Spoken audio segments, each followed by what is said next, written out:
கடவுளின் அன்பும் அமைதியும் கிறிஸ்துவின் அருளும் தூயாவின் நட்புறவும் உங்கள் அனைவரோடும் இருப்பதாக. ஆதியில் இருந்தது போல இப்பொழுதும் எப்பொழுதும் என்றென்றும் இருப்பதாக. ஆமென். அல்லேலூயா. தூய ஆவியே, அன்பினாவியே, துணையாளரே, தேற்றும் தெய்வமே, ஊற்று தண்ணீரே, உள்ளம் ஏங்குதையா, வரவேண்டும் வல்லவரே, நல்லவரே, தூய ஆவியே, அன்பினாவியே, துணையாளரே,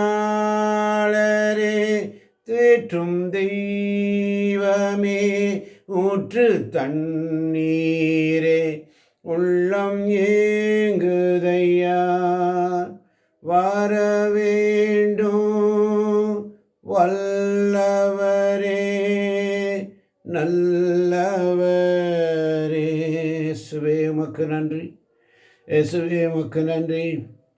அப்பா பிதாவே, இந்த காலை பொழுதுக்காய் உமக்கு ஸ்தோத்திரம் ஆண்டவரே, உமக்கு ஸ்தோத்திரம் ஆண்டவரே, உமக்கு ஸ்தோத்திரம் ஆண்டவரே. உமக்கு உம்மை வாழ்த்துகிறோம், உம்மை போற்றுகிறோம், உம்மை ஆராதிக்கிறோம். அப்பா உமக்கு நன்றி நன்றி நன்றி நன்றி ஆண்டவரே. அதிகாலையில் உம் திருமுகம் தேடி அப்படி உமக்கு தந்தேன்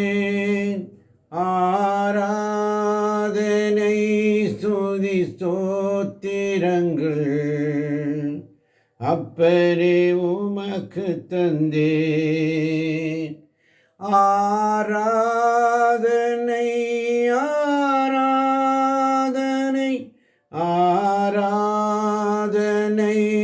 ஆராதனை அன்பரேசு ராஜனுக்கே, ஆவியான தேவனுக்கே, ஆதி காலையில் உம் திருமுகம் தேடி, அதிகாலையில் உம்முடைய திருமுகம் தேடி இதோ நாங்கள் குடும்பமாய் அன்னை மரியாளின் பரிந்துரையோடு ஒரு மனப்பட்டவர்களாய் உம்முடைய சமூகத்திலே வந்திருக்கிறோம். ஆவியானவரே, நீர் எங்களோடு பேசும் ஆண்டவரே, நீர் எங்களோடு பேசப்போவதற்காய் நன்றி ஆண்டவரே, நீர் எங்களோடு பேசினதற்காய் நன்றி ஆண்டவரே. ஸ்தோத்திர பலி எடுக்கும்போது நீர் எங்களுக்கு கொடுத்த வாக்கு தத்தங்களுக்காக நன்றி அப்பா. எங்களை ஒவ்வொரு நாளும் உணர்த்தி கொண்டிருக்கிறீரே, உமக்கு ஸ்தோத்திரம் ஆண்டவரே, உமக்கு ஸ்தோத்திரம் ஆண்டவரே, உமக்கு ஸ்தோத்திரம் அப்பா. ஆமீன். அல்லேலூயா.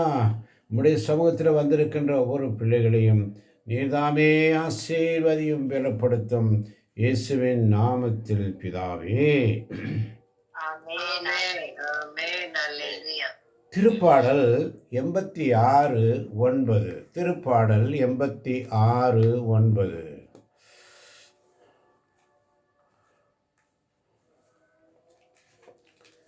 அல்லேலூயா. அல்லேலூயா. ஆமென்.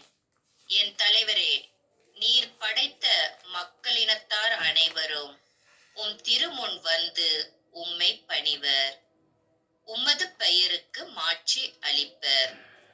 என் தலைவரே, நீர் படைத்த மக்களினத்தார் அனைவரும் உம் திருமுன் வந்து உம்மை பணிவர், உமது பெயருக்கு மாட்சி அளிப்பர். ஆமேன். ஆமேன். ஆமேன். ஆமேன். என்ன அழகான வார்த்தை ஆண்டவர் கொடுக்கிறார் பார். அதிகாலையில் நீர் படைத்த மக்கள் இனத்தார் அனைவரும் உம் திருமுன் வந்து உம்மை பணிவர், உமது பெயருக்கு மாட்சி அளிப்பர் என்ற உம்முடைய வாக்கு தத்தத்திற்காய் உமக்கு ஸ்தோத்திரம் ஆண்டவரே.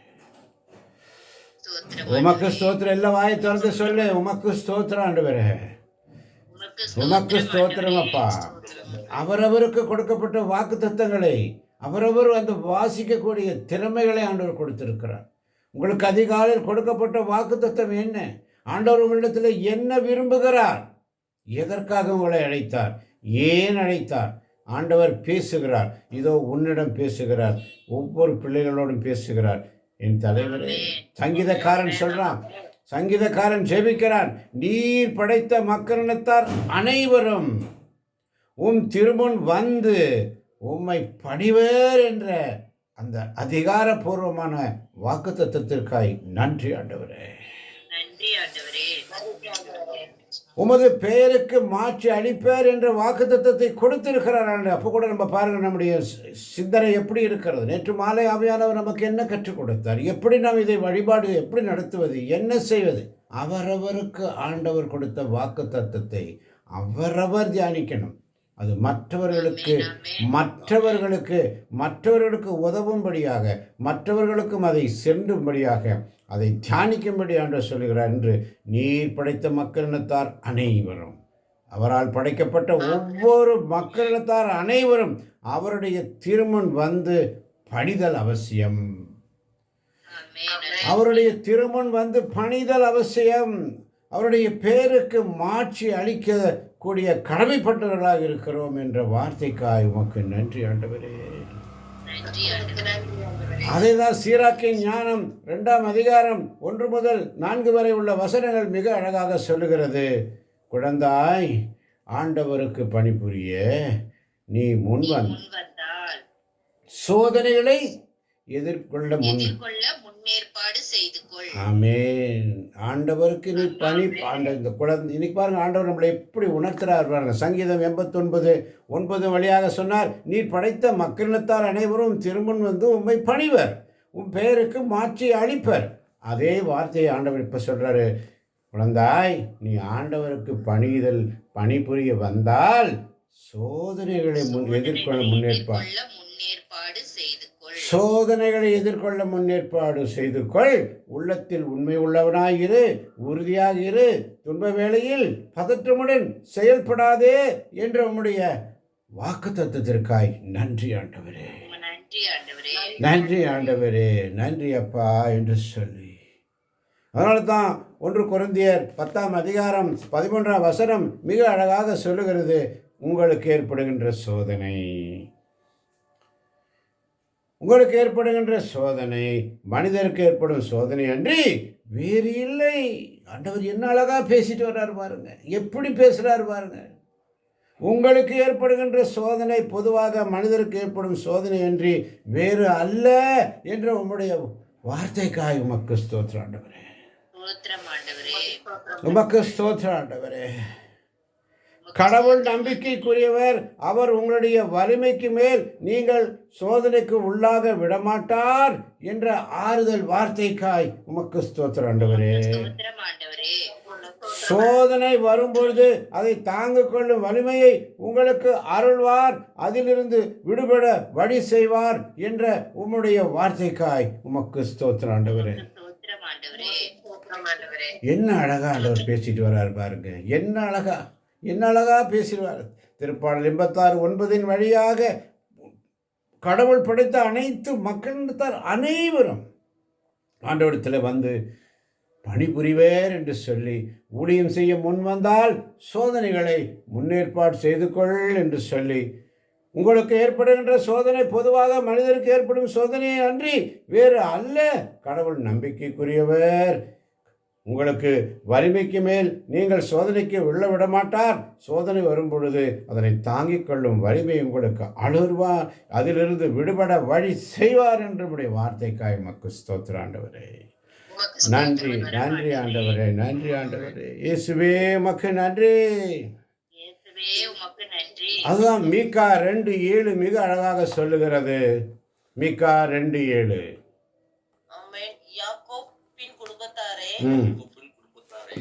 ஆண்டவர் பொறுமையிழந்து விட்டாரோ, இவற்றை செய்பவர் அவர்தானோ, நேர்மையாய் நடப்போரிடம் அவர் பரிவுடன் பேச மாட்டாரோ. ஆமென், ஆமென். நேர்மையாய் நடப்பவருடன் அவர் பரிவுடன் பேச மாட்டாரோ. என்ன அழகா ஆண்டவருடைய வார்த்தை பாருங்க, என்ன அழகா ஆண்டவருடைய வார்த்தை. எவ்வளவு அழகான வார்த்தை! எப்படி நம்மளை வழிநடத்துகிறார் பாருங்க இந்த காலை பொழுதில். யாக்கோபின் குடும்பத்தாரே, ஆண்டவர் பொறுமை இழந்து விட்டாரோ? இவற்றை செய்பவர் அவர்தானா? நேர்மையாய் நடப்போரிடம் அவர் பரிவுடன் பேச மாட்டாரா? எப்படி ஆண்டவர் வழி நடத்துகிறார்? இதை உணர வேண்டும் தேவ பிள்ளைகள். உணர்கிறவர்கள் எல்லாம் ஒரு ஆமேன் அல்லேலூயா என்று சப்தமாய் உரத்த குரல் சொல்லுங்கள். இயேசுவே உமக்கு ஸ்தோத்திரம் ஆண்டவரே. என்ன அழகா, என்ன அழகா! அதனால தான் யோபு 27:3-4 சொல்லுகிறது. யோபு 27:3-4. ஆமென். என் உடலில் உயிர் இருக்கும் வரை, என் மூக்கில் கடவுளின் மூச்சு இருக்கும் வரை, என் உதடுகள் வஞ்சகம் உடையா, என் நாவும் பொய்யை புகழாது. ஆமென். என் உடல் உயிர் இருக்கும் வரை, என் மூக்கில் கடவுளின் மூச்சு இருக்கும் வரை என்ற வார்த்தைக்காய் உமக்கு ஸ்தோத்திரம் ஆண்டவரே. உமக்கு ஸ்தோத்திரம் ஆண்டவரே. என் உதடுகள் வஞ்சகம் உரையா, என் நாவும் பொய்யை புகழாது என்ற உம்முடைய வார்த்தைக்காய் ஸ்தோத்திரம் ஆண்டவரே. உமக்கு ஸ்தோத்திரம் ஆண்டவரே. எவ்வளவு அழகா வழி நடத்துகிறார் பாருங்க. எவ்வளவு அழகா கோர்வையா வழி நடத்துகிறார். அல்லேலூயா. இயேசுவே உமக்கு நன்றி. என் உடலில் உயிர் இருக்கும் வரை, என் மூக்கில் கடவுளின் மூச்சு இருக்கும் வரை, என் உதடுகள் வஞ்சகம் உரையா, என் நாவும் பொய்யை புகழாது என்ற உம்முடைய வார்த்தைக்காய் நன்றி ஆண்டவரே. எங்களை நீர் உணர்த்தியதற்காய் நன்றி ஆண்டவரே. எங்களை நீர் உணர்த்தி கொண்டிருப்பதற்காய் நன்றி அப்பா.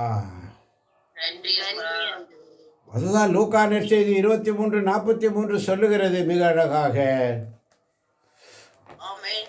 அதற்கு இயேசு அவனிடம், நீர் இன்று என்னோடு பேரின்ப வீட்டில் இருப்பீர் என உறுதியாக உமக்கு சொல்கிறேன் என்றார். ஆமென், ஆமென். ஆமென். அதுதான் இயேசு அதாவது அந்த நல்ல 2 கள்வர்களுடைய மன்றாட்டு. ஒரு கள்வன் இயேசுவை படித்துரைக்கிறான், ஒரு கள்வன் இயேசுவுக்காக பரிந்து பேசுகிறான். அல்லேலூயா. அல்லேலூயா. அல்லேலூயா. ஒரு கள்வன் சொல்லுகிறான், கடவுளே என்று சொல்லி ஆண்டவர் மீது தயவு காட்டுகிறான். நாம் தண்டிக்கப்படுவது முறையே, நம் செயல்களுக்கு ஏற்ற கண்டனை நாம் பெறுகிறோம், இவர் ஒரு குற்றமும் செய்யவில்லையே என்று சொல்லுகிறார். ஆனால் 40ஆம் வசனம் லூக்கா 23:40 சொல்லுகிறது, ஆனால் மற்றவன் அவனை கடிந்து கொண்டு, கடவுளுக்கு நீ அஞ்சுவதில்லையா? நீயும் அதே தீர்ப்புக்கு தானே உள்ளாயிருக்கிறாய், நாம் தண்டிக்கப்படுவது முறை என்று சொல்லுகிறான். குற்றவாளிகள் ஒருவர், நீ மெசியாதானே, உன்னையும் எங்களையும் காப்பாற்று என்று அவரை பழித்துரைக்கிறான் ஒருவன். 2 பேருடைய மன்றாட்டு, இருவருடைய மன்றாட்டு. ஒருவர் நல்லா இருப்பதை பற்றி சந்தோஷம் இல்லை, ஒருத்தர் மற்றவருக்கு புகழ்ச்சி சொல்வதில் சந்தோஷம் இல்லை, அவர்கள் உயர்கிறார்கள் சந்தோஷம் இல்லை. பொறாமை அங்கே இருக்கிறது, வஞ்சகம் அங்கே இருக்கிறது. அதனால்தான் என் உதடுகள் வஞ்சகம் பேசாது. யோபு புத்தகத்திலே பார்க்கிறோம், என் உடலில் உயிர் இருக்கும் வரை, என் மூக்கில் கடவுளின் மூச்சு இருக்கும் வரை, என் உதடுகள் வஞ்சகம் உரையா. ஆனால் அந்த 2 கள்வன் அவனுடைய பேச்சு எப்படி இருந்தது? ஒருவன் சொல்லுகிறான், நீர் மெசியாதானே, உன்னையும் எங்களையும் காப்பாற்று என்று அவரை பழித்துரைக்கிறான். ஆனால் மற்றவன் அவனை கடிந்து கொண்டு, கடவுளுக்கு நீ அஞ்சுவதில்லையா? கடவுளுக்கு நீ அஞ்சுவதில்லையா? நீயும் அதே தீர்ப்புக்கு தானே உள்ளாயிருக்கிறாய் என்று சொல்லுகிறார். இயேசுடைய பதில் என்ன சொல்லப்பட்டது? அவருடைய ஜெபம் எப்படி இருந்தது? நாம் தண்டிக்கப்படுவது முறையே, நம் செயல்களுக்கு ஏற்ற தண்டனையை நாம் பெறுகிறோம், இவர் ஒரு குற்றமும் செய்யவில்லையே என்று சொல்லி இயேசுவிடம் சொல்றான், இயேசுவே நீர் ஆட்சி உரிமை பெற்று வரும்பொழுது என்னை நினைவிற்கொள்ளும் என்று தாழ்ச்சியோடு மன்றாட்டு. அதற்கு இயேசு, நீர் இன்று என்னோடு பேரின்ப வீட்டில் இருப்பீர், நீர் இன்று என்னோடு பேரின்ப வீட்டில் இருப்பீர். நேற்று முந்தைய தினம் ஆவியானவர் கொடுத்த இன்று இந்த வீட்டிற்கு மீட்பு உண்டாயிற்று. அந்த குடும்பத்தை பார்த்து ஆவியானவர் சொன்ன, இன்றைக்கி அந்த குடும்பத்திற்கு மட்டுமில்லை, நம் ஒவ்வொருவருக்கும் அந்த முந்தா நாள் காலையிலே இன்று இந்த வீட்டிற்கு மீட்பு உண்டாயிற்று. ஆமென். ஆமென். நேற்று மாலை என்ன சொன்னாரு? ஆண்டுடைய வார்த்தைகளை உணராமல், ஆண்டுடைய வார்த்தைகளுக்கு மதிப்பு கொடுக்காமல் இருப்பதனால்தான் நாம் வலுவற்றவர்களாயும் உடல் சோர்வற்றவர்களாகவும் பலவீனர்களாயும் நோயுற்றவர்களாயும் இருக்கிறோம். ஒரு சிலர் இறந்து போனார்கள், அவருடைய வார்த்தைகளை உண்மையோடும் நேர்மையோடும் ஏற்றுக்கொள்ளாததினால். அல்லேலூயா. அல்லேலூயா. அதனால தான் இன்று சொல்றாரு, ஆவியானவரே இந்த காலை பொழுதினில் எங்கள் ஒவ்வொருவரும் நீர் பேசுகிறேன் என்ற சிந்தனையை தருகிறார்.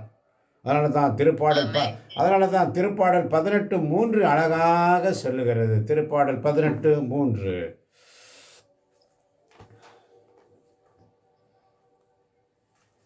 திருப்பாடல் 18:3 மிக அழகாக சொல்லுகிறது. வாசிக்க கேட்போம். திருப்பாடல் 18:3. போற்றற்குரிய ஆண்டவரை நோக்கி நான் மன்றாடினேன், என் எதிரிகளிடமிருந்து நான் மீட்கப்பட்டேன். ஆமென்.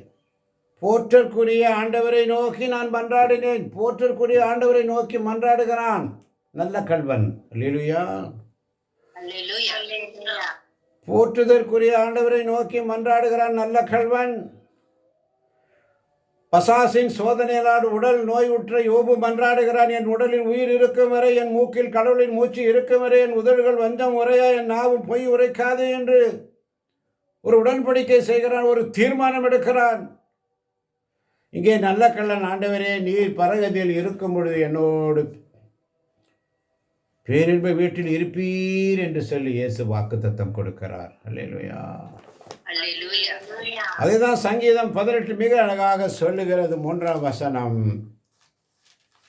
போற்றுதற்குரிய ஆண்டவரை நோக்கி நான் மன்றாடினேன், என் எதிரிகளிடமிருந்து நான்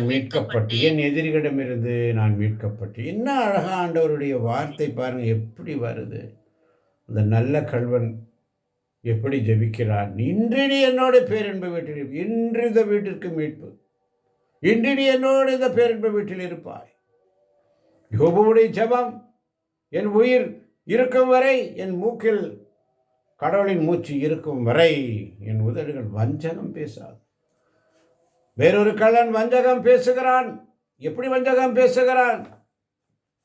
நீ மெசியாதானே, உன்னையும் எங்களையும் காப்பாற்று என்று அவரை வஞ்சகம் பேசுகிறான். ஆனால் யோபு, என் உடலிலும் உள்ளத்திலும் நான் வஞ்சகம் பேசவில்லை, உள்ளத்திலும் அவர் பாவம் செய்யவில்லை, மனதார பாவம் செய்யவில்லை, ஆண்டவரை தூற்றவும் இல்லை. நமக்கு கொடுக்கப்படுகிற சிந்தனை. அல்லேலூயா. அதனாலதான் அப்படிப்பட்ட பிள்ளைகளுக்கு ஆண்டவர் தருகின்ற வார்த்தை திருப்பாடல் 23:2. ஆமென். பசும்புல் வெளி மீது என்னை அவர் இளைப்பாற செய்வார், அமைதியான நீர்நிலைகளுக்கு என்னை அழைத்து செல்வார். ஆமென். எனக்கொன்றும் குறையில்லை, என் இயேசு நல்ல மேய்ப்பர், பச்சையான புல்மேட்டில் நித்தமும் என்னை நடத்துவார், நித்தமும் என்னை நடத்துவார். எனக்கொன்றும் குறையில்லை, என் இயேசு நல்ல மேய்ப்பன். பாருங்க, ஆண்டவருடைய வார்த்தை ஸ்தோத்திர பலி எடுக்கும் பொழுது எப்படி ஆண்டவர் வார்த்தை வருது பாருங்க. நீங்க ஸ்தோத்திர பலி எடுக்க எடுக்க எடுக்க ஒவ்வொருவருக்கும் அவரவருக்கு தேவையான அன்றாட உணவை தருகிறார். நல்லா உணர்ந்து கொள்ளணும். நம்ம ஸ்தோத்திர பலி எடுத்தோம்னா, ஸ்தோத்திர பலி எடுக்க எடுக்க ஆண்டவருடைய மறை உண்மைகள், அவருடைய வார்த்தைகள் அனுப்பி, வார்த்தையை அனுப்பி அருள் செய்வார். அல்லேலூயா என்ற சிந்தனை தான் நமக்கு. ஸ்தோத்திர பலிகள் எடுத்து விட்டு போய்விடக்கூடாது, ஸ்தோத்திர பலியோடு நிறுத்திவிடக்கூடாது. அது பிரிண்டட், அதில் அப்படியே இருக்குது, எழுதியாச்சு, அதை படித்தாச்சு, ஸ்தோத்திரம் ஸ்தோத்திரம் ஸ்தோத்திரம் ஸ்தோத்திரம் சொல்லி போயிடக்கூடாது. அதுக்குள்ளே போகணும். டிராவல் பண்ணணும். அதுக்குள்ள எனக்கு என்ன வார்த்தை ஆண்டவர் கொடுத்தார்? ஒரு 10 ஸ்தோத்திர பலி எடுக்கிறீர்கள், அதுக்குள்ள என் உடல், என் உள்ளம், என் ஆத்மாவுக்கு தேவையான மன்னா ஸ்பெஷல் என்ன, அந்த ஸ்பெஷல் அப்படியே எடுக்கணும். அதை எடுத்து அந்த வார்த்தையை உச்சரித்து அதை தியானிக்கும் பொழுது விடுதலை நிச்சயம். ஹல்லேலூயா. இப்படித்தான் ஆண்டவரை அதிகாலை அதிகாலை ஸ்தோத்திர பலி அப்பா அப்பா உங்களுக்கு தான் பாடலாம். இந்த பாடை பாடி தெரிந்தவர்கள் பாடலாம். அதிகாலை ஸ்தோத்திர பலி கைகளை தட்டி.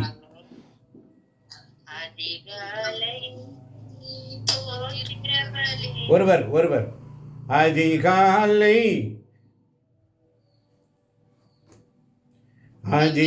அதிகாலை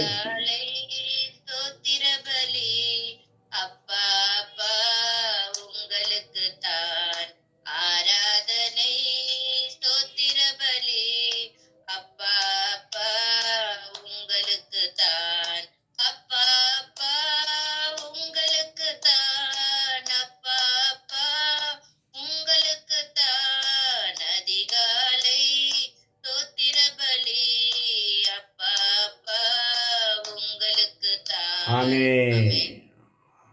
அன்பார்ந்தவர்களே, ஸ்தோத்திரப்பலி எடுங்க.